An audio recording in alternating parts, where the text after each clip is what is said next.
Berlinale 2014, launchpad for young talent. In the interview, head of Berlinale Talents, Matthijs Wouter Knol. Matthijs Wouter Knol, you are the Programme Director at one of the most exciting sections of the Berlinale, the Berlin Film Festival. It's called Berlinale Talents. Tell us what it's all about. It is a platform during the Berlinale where 300 emerging filmmakers from this year 80 countries are being invited. And we basically offer that we don't show their films, even though they are filmmakers already. We don't show their films, but we give them a platform to connect to each other during the festival, but also to work on new projects that they're developing. And so basically I give them a week of linking to each other, getting inspired, and then going back home full of new energy to make their new films and maybe bring them back to Berlin in a few years. 300 young filmmaking, raw filmmaking talent. Give us an idea, is there a common denominator? Can you describe who these people are for us? Well, in general, you should think of people who have made, let's say, 2 short films, maybe 1 feature film already. They're working on basically getting themselves more connected internationally. So they're in the first 5 to 10 years of their career. They've been successful in their own country or in the region that they live in, and they basically want to get out into the world, connect to international film industry, and also develop their film projects for the international audiences, so to say. So these are people who are well prepared, know exactly what they're doing, and they're very open to connect to peers from all over the world, which is a great group of people to work with. Okay, but when you talk about getting out into the world, they're coming specifically here, they're coming to Berlin, and they're meeting all sorts of other filmmakers.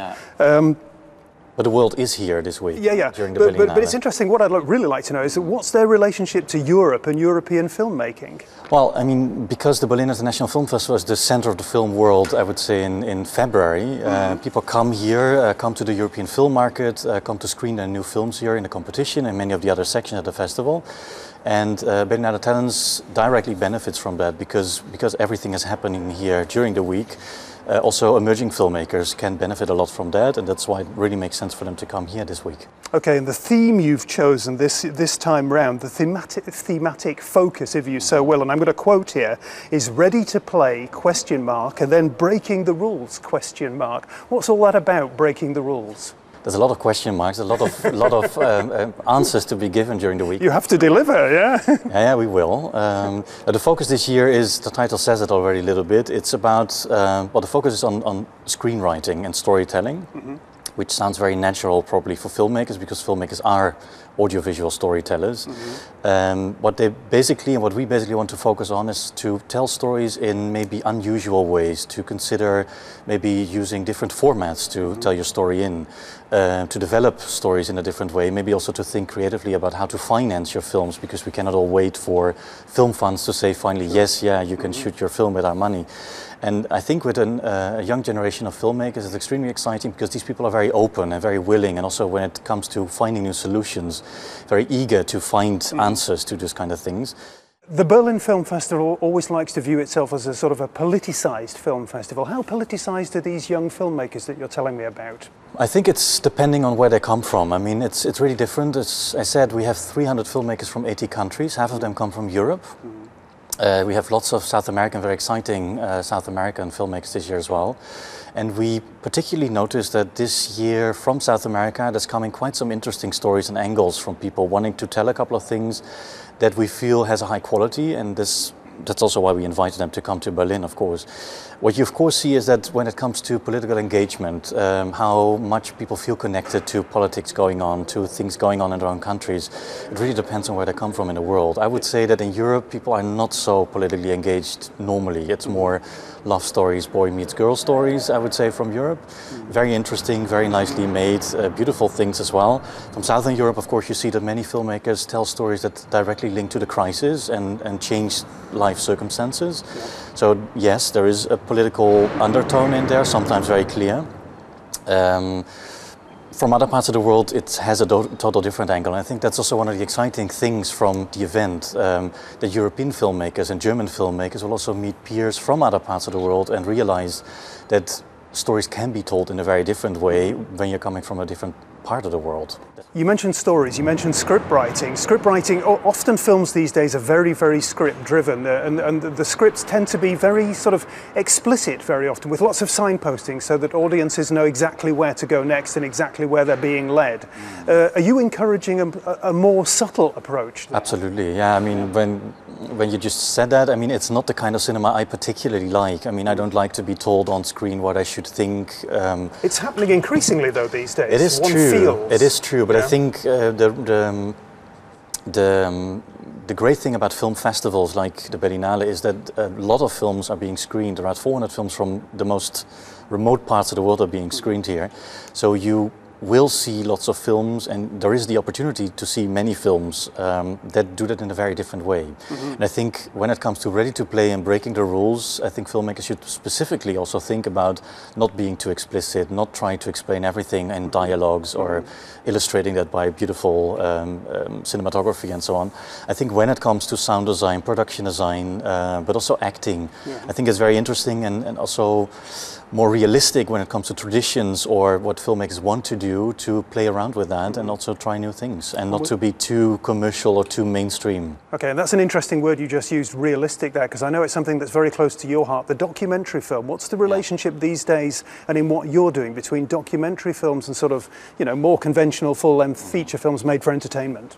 Well, I think to continue with the fact what is being screened at film festivals, I think the interesting thing is that the documentary film per se or the fiction film, they don't really exist in that sense so much. And I think the most interesting films are actually mixtures between them. We call them hybrid films.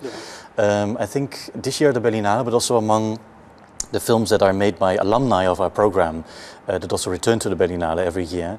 There's quite some interesting films of filmmakers that used to work as a documentary filmmaker and then started making their first fiction film, partly developed also in our program, and use a documentary style of filmmaking, but worked with actors, for example. Okay, and how liberating are new filmmaking technologies, digital technologies, for the kind of people we're talking about here? I think they're not only liberating, they're the reality again for these people, because the filmmakers coming to Berlinale Talents are all, most of them have grown up with a digital age. They're used to being online, connecting online. They shot with digital cameras, the majority of them. Of course, many of them dream also of still shooting on 35, but the reality being that even film festivals like the Berlinale hardly show films on 35 anymore. I think the interesting thing about the group of people that we have is that this is a generation that has already adapted to many things that the more established film generation, film industry is adapting to right now. So the interesting thing about Berlinale Talents is as well that it is really an exchange between younger people and seasoned experts, so to say, who also learn from our talents. And that is something that we actively promote and help happen as well. And I think that's something it's not only liberating, you use the word liberating, I think it is liberating when it comes to maybe being able to tell and make films in a different way. It's a bit of a, I think the interesting thing is that it's really a mixture of getting people together who are used to things and people who start to get used to things and have an exchange. That's what we try to do. And it's a real success story, what you're involved in, because you mentioned the alumni. It's an incredible story that you've got the present day filmmakers who are coming to your program this year, but they're coming together with people who've been involved in the program for a dozen years, and that's a great exchange that's going on there. That is, and on top of that, we have, for example, this year 62 films at the Berlinale are made by alumni of Berlinale Talents only. I mean, that's of course a great success. We're very proud of that, and I think the great thing is as well that when we see that, for example, alumni of us have a film in competition. To give an example, there's 3 films made by directors who used to be at Berlinale Talents in the past 11 years. Part of them come back to our program, present their films, and also talk with this year's talents about how they managed to take part in a program like this, how they benefited from it, and how, of course, they were able to make their films and bring them back and screen them here at the Berlinale. Okay.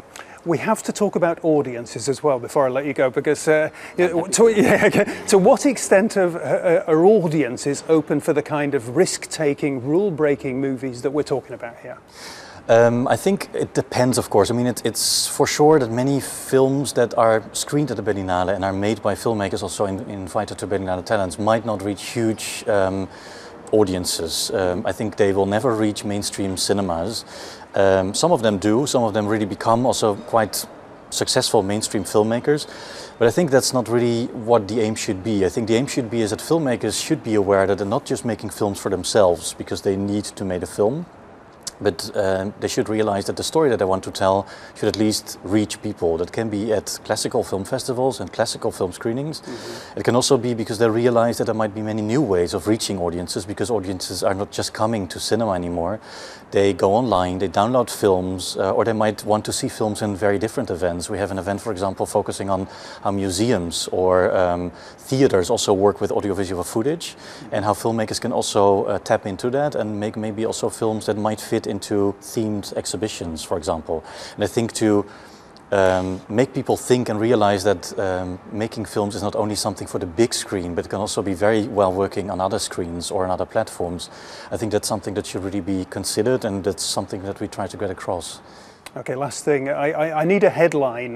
Give me in one sentence the trend in global independent filmmaking in the last dozen or so years that you've been involved here in Berlin.